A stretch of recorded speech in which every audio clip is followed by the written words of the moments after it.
Essence એ એસન્સનો ફાયદો શું છે? ખોવાઈ જાઉં છું એ કામ કરતા કરતા તમને મજા આવે છે એટલા પૂરતું તો ઈ તમને ફાયદો. એમાં એનો બીજો કઈ ફાયદો આપણે કરવો હોય કે ધ્યાનથી કરીએ એસન્સનો ફાયદો હે એસેન્સનો ફાયદો કેવી રીતે? એટલે ફાયદો તો તમને થયો જ ને. તમને મજા આવી તો ફાયદો તો થયો જ. પછી થાકીએ જાય ને હા, થાકી જાય ઓવર કરો વધારે કરીએ તો પણ ભાઈ પછી મજા ખબર પડે. મજા આવી જે મજા આવી આપણે જે હમણાં વાત થઈ કે નેગેટિવિટી ને પોઝિટિવિટી, તો એ વસ્તુ એક થઈ તો મજા આવી ત્યારે ઉભા એટલે રહી જોવાનું છે. એટલે મજાનો પ્રકાર પાછા બે છે. આ મજા આપણે હારી શું કામ ગણી છે? પાણી ક્યાંથી પડવા માંડ્યું? લેવું છે.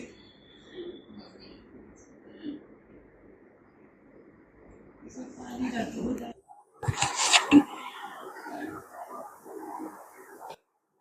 તમે શું સવાલ કર્યો તમે? મજા એટલે હા, આજે એટલે મજા આવે એટલે મજાના બે પ્રકાર છે. એક તમારી આગળ ગાડી આવી ને તમને મજા આવી, એક તમે મકાન લીધું અને તમને મજા આવી, એક તમે અત્યારે ક્યાંક કામ જાઓ છો ને તમને લીડર બનાવી દીધા. હિપ્નોટિઝમ છે. મકાનથી તમને મજા આવી, ઘરેણાથી મજા આવી, તમને કોઈ હોદ્દો મળ્યો ને તમને મજા આવી, એટલે બીજા લોકોનું હિપ્નોટિઝમ છે. એટલે ઈ સુખ છે ઈ તમારું નથી, ઈ કોકે હિપ્નોટાઇઝ કરે છે એનું સુખ છે. જ્યારે તમારો એસેન્સ મુજબ કરો છો ત્યારે તમારું સ્વયંનું સુખ છે. એટલે બે વચ્ચેનો એક મોટો ફરક છે. એ રીતે એને વધારે કહે. અને આઈ એસેન્સ હોય ઈ તો મતલબ કે એસેન્સ છે ઈ શું કરે કે તમને દાખલા તરીકે 10 મિનિટ તમને ગાવાનો શોખ છે તો તમે 10-15 મિનિટ કે અડધી કલાક તમે ગાયું માનો કે સવારમાં, તો તમારો આખો દિવસ છે ને ઈ ખુશીમાં જ જાશે. તો ઈ એનો ઉપયોગ છે. હવે પછી ખુશીમાં જાશે ઈ એટલે નકર શું થાય, તમારા એસેન્સને તમે ટચ ન કર્યો તો પછી નેગેટિવિટી ને બધાનો શિકાર થશો. આ 10-15 કે અડધી કલાક કર્યું તો તમારો આખો દિવસ અથવા તો અડધો દિવસનો ભાગ તમારો બહુ સારો જશે. હવે એ સારા ભાગની અંદર તમે જાગૃતિ રાખી શકો, બીજું કંઈક કરી શકો, એ રીતે એનો ઉપયોગ છે. જેમાં રસ પડ્યો એમાં તમે સંપૂર્ણ રીતે તમે ખાક થઈ જાઓ તો પછી તો નવું કામ કરવાની ઉર્જા જ ન રહે, તમે થાકી જાઓ. એ રીતે નથી.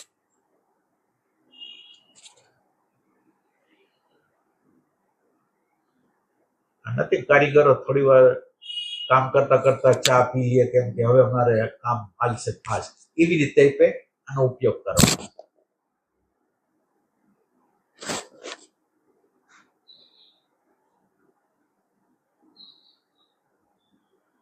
જમવાનું બનાવવા ટાઈમે આપણે ભજન સાંભળતા બનાવીએ તો ઈ સારા વાઇબ્રેશન જાય એમાં?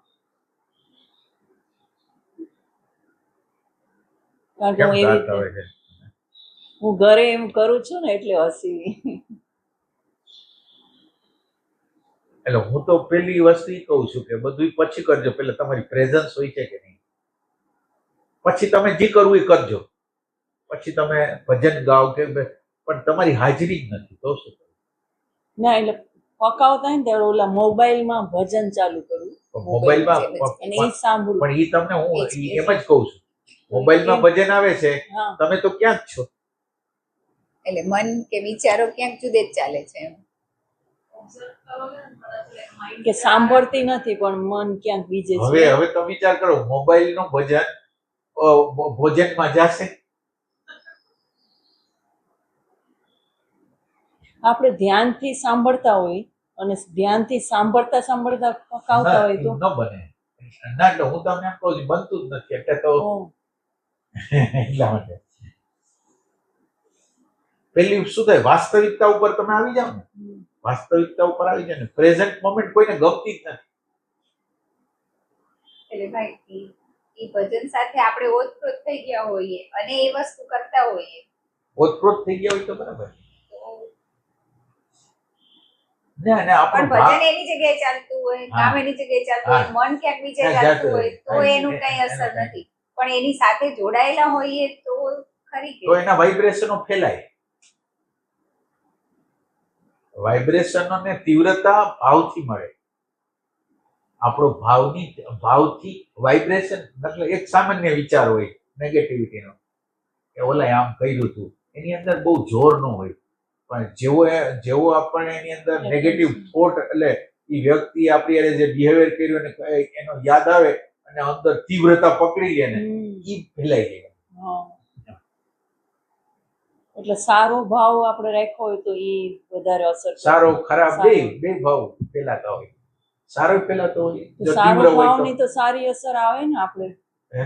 સારો ભાવ આપણો હોય તો આપણે રસોઈ કરતા હોય તો એમાં સારી અસર જાય ને વાઇબ્રેશન. એટલે હું તમને અત્યારે જે કહું છું એમાં ઈ કહું છું, વિચારની સાથે ભાવ ભળે ત્યારે એનો વિસ્તાર થશે. हाँ. એમ કહું છું.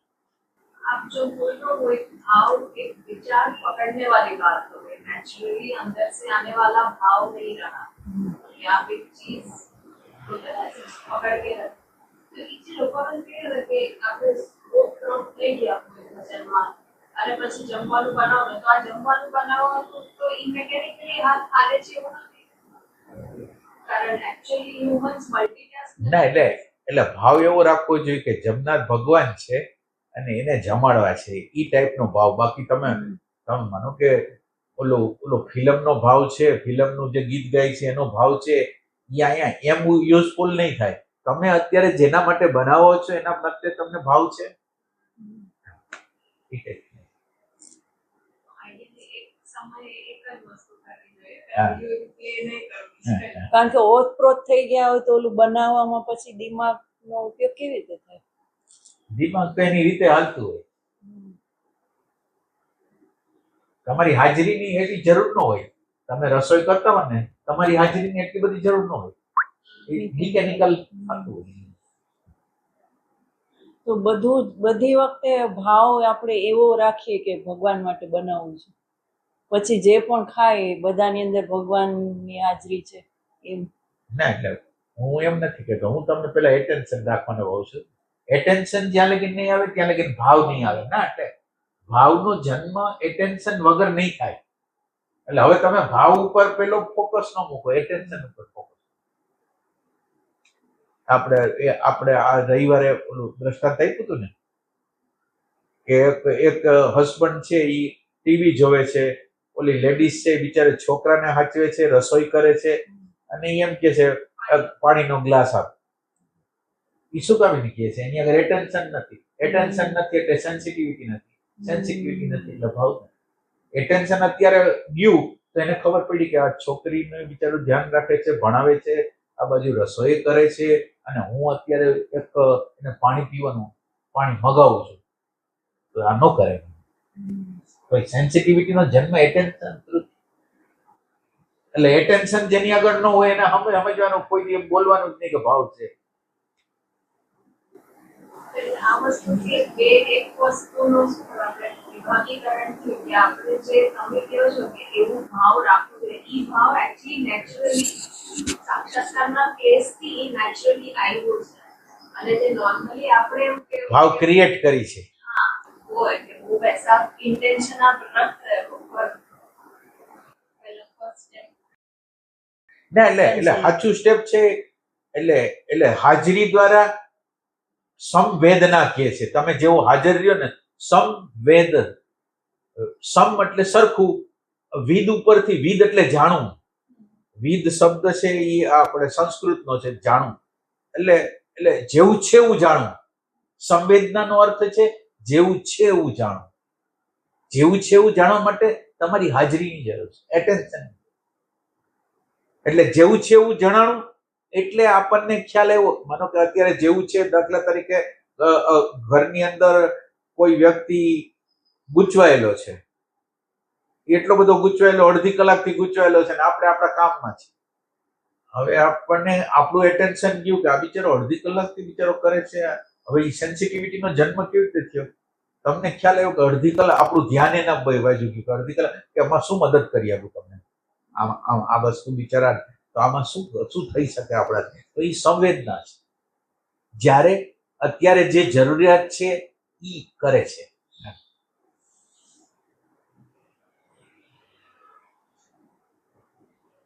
સંવેદના ઉપરથી સંવેદના થાય એટલે ભાવનું નિર્માણ થાય, સાચા ભાવ. અને આ સાચા ભાવ દ્વારા સાચા જ્ઞાનનું, એટલે આનું છે. એટલે સંવેદના, ભાવ અને અન્ડરસ્ટેન્ડિંગ, આ ત્રણ એના સીધા છે કનેક્શન.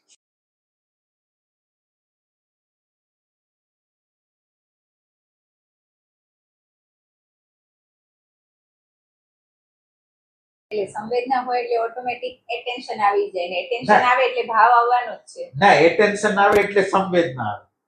અચ્છા, તમારું એટેન્શન હોય તો સંવેદના થાય. સંવેદના એટલે ખબર પડે, જેમ ખબર પડે તમને.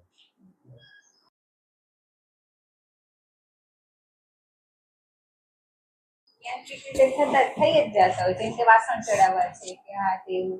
એટલે એવા કામ વખતે આપણે તમે જેમ કીધું કે કંઈક ગાઈએ છીએ કે સાંભળીએ છીએ તો એની સાથે આપણું એટેન્શન હોય તો એમાં તો કંઈ ખોટું નથી ને. ના, એટલે તમારે જીવનને સાધના બનાવવી હોય ને તો તમે જે કર્મ કરતા હોય ને એ પ્રત્યે તમારે ખાલી હાજરી જોઈએ.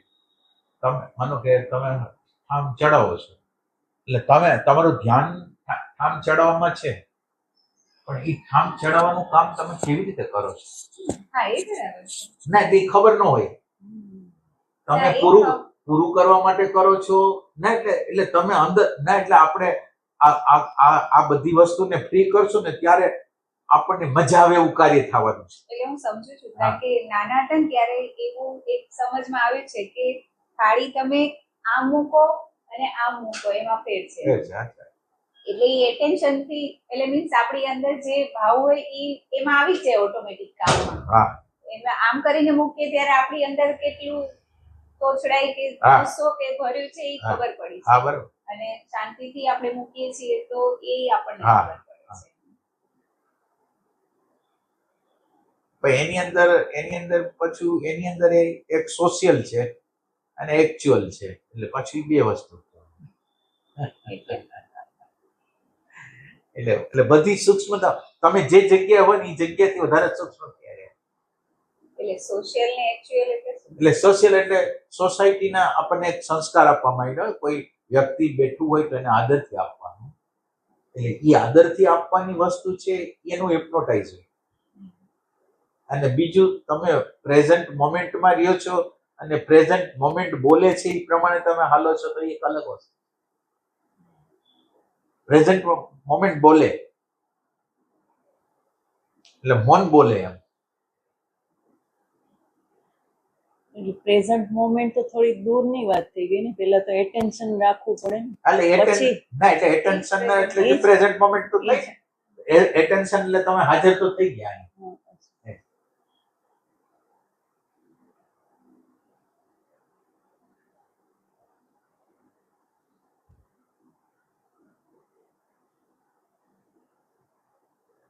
તો આપણે તો આગળ ને પાછળનો જ વિચાર કરતા હોય કે આ કામ પછી ઓલું કરવાનું છે, એટલે પ્રેઝન્ટમાં તો રહ્યા ન કહેવાય. એટલે આપણા માટે છે ને જડ વસ્તુ મહત્વની છે. ચેતન વસ્તુ આપણા માટે, એટલે તમારું રિલેક્સેશન મહત્વનું નથી, તમારો આનંદ મહત્વનો નથી. આપણને તો કામ પૂરું કરી નાખવું, પછી કઈ પૂરું કામ થઈ ગયું પછી વિચારો તો જયારે કામ કરતા હતા એ જ આવે છે, એ જ અહીંયા હાલે છે. તો આમાં ફરક તો કઈ પડતો નથી. અને આ ફરક નથી પડતો એની ખબર કઈ આપણને પડતી. કામ પૂરું કરીને હું કરું? ચાલો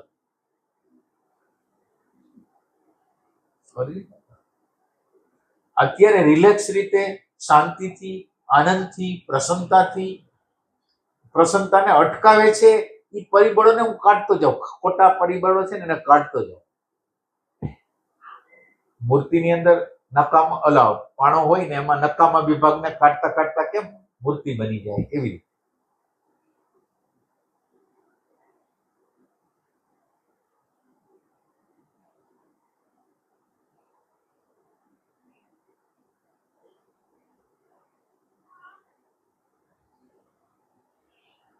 એમાં આપણે એટલા પેલા થઈ ગયા હોય ને કે આપણે કરીએ છીએ બરાબર જ કરીએ છીએ. એમ કોઈ આપણને કહે ને તો એ તરત તું રહેવા દે, મને આવડે છે એમ એવું થઈ જાય. એટલે એ જયારે કોઈ આપણને કહે છે તો એને ધ્યાન આપીને સાંભળવું, ત્યારે એ આપણે પ્રેઝન્ટ મોમેન્ટમાં અને મજા અને કહેવાય. આપણે પછી એ પ્રમાણે કરવું કે નહીં જુદી હા વસ્તુ ના છે. ના પણ આપણે જે રીતથી કરી છે ને એની હારે બંધાઈ ગયેલા હોય. માનો કે તમે જે રીતથી કરો છો કામ, હવે એના કરતા સેજ જુદી રીતે કોઈ કામ કરે ને તો તમને માફક ના આવે. તો આપણે એમાં ફસાઈ ગયા છે. બને કે બેસ્ટ ના એટલે જુદા જુદા લોકો જુદી જુદી રીતે કામ કરતા હોય એમાંથી તમારી બેસ્ટ મેથડ તમે શોધી શકો કે આમાં આમાં આ ખરેખર સારી રીતે થઈ શકે એ કઈ મેથડ છે. ચાલો જોઈ તો આપણે તો એક મેથડ ની અંદર એવા પર થઈ ગયો કે વાત ન પૂછો. અને હર્ષિતાને બહુ જ શીખવાડ્યું. હા હા મારે એને પ્લેટફોર્મ સાફ કરવું હોય તો એટલે મેં ઓબ્ઝર્વ કર્યું હા. પછી કે હું ક્યાં અટકી ગઈ છું એમ. હા એટલે મને એવું હોય કે મારી રીતે જ સાફ કરે હા, અને એ. તો જ ક્લીન થાય એમ. હા, સાચી વાત પછી છે. મને એમ કે કાં તો તું કર અને કાં હું કરું છું એમ મને કરવા દે. બરાબર બરાબર હા. એટલે એમાંથી પછી ઘણું શીખી કે ના હવે ઈ કરે જ છે તો પછી ભલે એની રીતે કરે, એને જેમ ફાવે છે એમ કરે ઈ જ બરાબર છે. ના, એટલે એમાં આપણને- મારે મારી રીતે ના, એટલે થાય તો આપણને- આગ્રહ નહીં ઠોકવો ના જોઈએ. એટલે આપણને કોન્ફ્લિક્ટ શું કામ થાય છે? આપણી મેમરી છે ને ફૂટપટ્ટીનું કામ કરે, આમ જ કરાય હા, આમ ન એવું જ, કરાય એવું જ. અને હા. એને લીધે સંઘર્ષ થાય. આપણે બીજી કોઈ મેથડ સારી હોઈ શકે એમ આપણને લાગે જ. એટલે કે ઓલો કુવાના દેડકાને ઓલો છે ને બેયના દ્રષ્ટાંત. હા કુવાનો દેડકો કે કોઈ દી મારા મારા મારા ઓલા કુવાથી કોઈ મોટું હોઈ શકે જ નહીં. એમ મારા અનુભવમાં આવે છે એનાથી કોઈ બીજું સાચું હોઈ શકે જ નહીં. કોન્ફ્લિક્ટ નું કારણ આ મેમરી છે ને ફૂટપટ્ટી જેવું કામ કરે. આના સિવાય બીજું કઈ બરાબર હોય જ નહીં. ઈ type. એટલે પછી પહેલા આમ આગ્રહ આવતા પછી ધીમે ધીમે આમ ઈ પેલું થયું કે ના ના, જેટલી હવે તમને એને જ સમજ કરવાનું છે તો સમજ ભલે એની તમને રીતે જે કરે. સમજ પડે ને એવી રીતે. એમ કે કોન્ફ્લિક્ટ કોઈ પણ પ્રકારનો તમને થાય ને તો એ મેથડ સાચી નથી. એટલે આપણે ત્યાં જડતાપૂર્વક વળગી ગયા છીએ એટલે જડતાપૂર્વક. કોન્ફ્લિક્ટ થાય છે.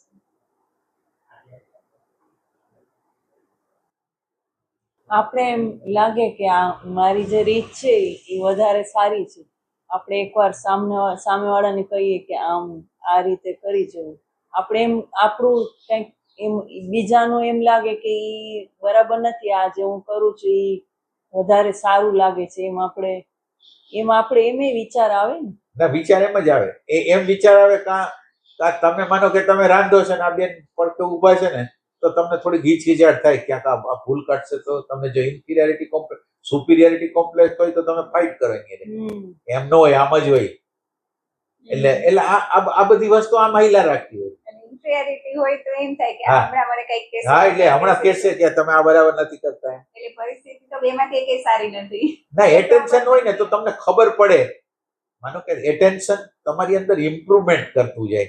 તમે એટેન્શન રાખતા હોય તો રાંધતા હો તો રાંધવાની અંદર ઇમ્પ્રુવમેન્ટ આવે બધાની અંદર. તમે એક ચીલામાં નહીં હાલો આમ કર્યું તો આમ કર્યું, આમ કર્યું તો આમ કર્યું, બધું જુદા જુદા પ્રયોગો હોય. એટલે એટેન્શન છે એ ઓપન છે. બાકી આ મેમરી છે એ સ્ટેટમેન્ટ છે. આમ જ થાય ને આમ ન થાય, બસ પતી ગઈ વાત. આ મેમરી સાથેનું આઈડેન્ટિફિકેશન છે ને આપણને સંઘર્ષનું કારણ એ થાય. હું અહીંથી હંજવારી કાઢું માનો કે અને કોકોલી બાજુથી હંજવારી કાઢે તો એમાં ફેર શું પડે? ગમે હંજવારી તો કાઢવાની છે. અને ફેર પડતો હોય તોય હંજવાળી તો નીકળે જ છે ને. પણ એને ફેર કેવી રીતે પડતો હોય? એટલે કે હવે ત્યાં પેલું આવું કંઈક પાળી જેવું આવી જતું હોય તો હા. એમાંથી તમે એટલી સરસ રીતે ધૂળ ના, જે એ- બધી નીકળી ન એ- શકે એ- કે એ- જ્યાંથી બધી નીકળી ના જાય. એટલે બધી જગ્યાએથી માનો કે તમે સમજો કે બધી જગ્યાએથી કચરો જઈ ગયા છે તો તો કોઈ સવાલ નથી. બસ ના તો પછી ઓનો એટેન્શન એ ટાઈપનું નથી તો નથી ખબર પડતી, અથવા તો એને ફાવે છે કે એમાં બહુ ટોપ કરી ગયા તો આપણને કઈ વાંધો નથી. એટલે એટલે ઘણી વાર આપણા આગ્રહ એટલે તમે વિચાર કરો ને હું કોઈ વ્યક્તિ વાં જાય ને આ રૂમમાં જાય અને પોતું કરતો હોય ને તો ઠેઠ વાની સ્વિચ દબાઈ આવે ને તો મેં નક્કી કરેલી 2 સ્વિચ હોય તો મને ખટકવા માંડે કે અહીંથી હું કામ નથી કરતા, વાંથી શું કામ કરું. એટલે આપણે એક જગ્યાએ અટવાયેલા હોય. આપણે જે વસ્તુ કરતા હોય કારણ કે આપણા માટે એટલે આ બુદ્ધિ માટે શું થાય, અજ્ઞાત વસ્તુ બહુ ભયંકર લાગે. એટલે હું દરરોજ સ્વિચ અંદર જાઉં ને પેલી 2 સ્વિચ કરું કે જેમાં લાઇટ થાય ને બીજું પંખો થાય. હવે ઓલી બાજુ જાય ને એટલે મારે સ્વિચ નું આડું અવળું થઈ જાય. સ્વિચ હું આમ કરું. સ્વિચ હોય એટલે અહીંયા ના એટલે ના આપણને જોવાના છે ના આપણને જોવાના છે અને આપણને જે મુશ્કેલી પડે છે એ બધાને પડે છે. હા. આપણી મુશ્કેલી આપણને પડે છે એ જો આપણને ખબર પડે ને તો આપણે બીજાની મુશ્કેલી સમજી શકીએ.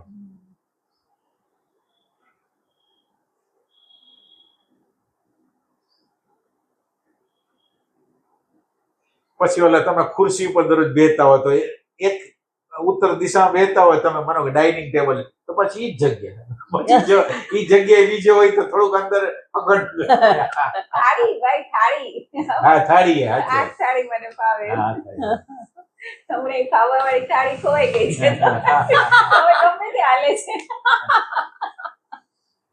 ના એટલે સાધુ સંન્યાસીઓ વધારે ફસાય. હા આપણે એના જ ઓલા મઠ ઓલી એટલે મટકાને. એ અમુકમાં પીતા હોય માનો કે ચા કે પાણી કે આમાં જ હોય. હવે ઈ કેટલા બંધ થઈ ગયા બીજામાં પી જ ન થાય.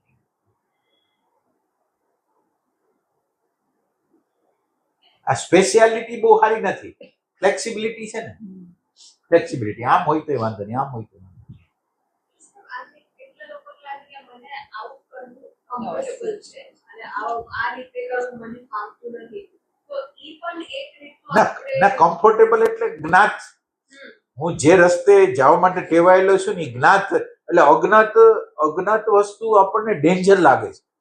જે હું નથી કરતો અને બીજો કોક કરે છે તો મને મારું અસ્તિત્વ જોખમમાં લાગે. એટલે આપણે દ્રષ્ટાંત આપી છે ને કે ભગવાને નક્કી કર્યું લોકોએ માગણી કરી કે ભાઈ અમને તો દુઃખ ભગવાન એટલા બધા છે કે ન પૂછો વાત, હવે આ દુઃખ લઈ લ્યો. તો ભગવાન કે એમ દુઃખ હું લઈ ન આગું પણ આપણે એક એમ કરી કે બધા લોકોએ પોતાના જે દુઃખ છે ને પોટલા વાળો, પછી એ પોટલું ગમે એ બીજો લઈ જાય તમે બીજાનો. તો ઓલા બધાએ છેલ્લે વિચાર કર્યો કમસે કમ આપણા દુઃખને જાણી તો જી કે અજાણ્યું દુઃખ પોતાનું પોટલું લઈને ભાઈ ગયા. ના એટલે જ્ઞાત છે એ કેટલું ડેન્જર છે. એટલે જ્ઞાત એટલે આપણને અજ્ઞાતનો સેજે રસ્તો આવે ને ત્યાં તો ભય લાગવા માંડે.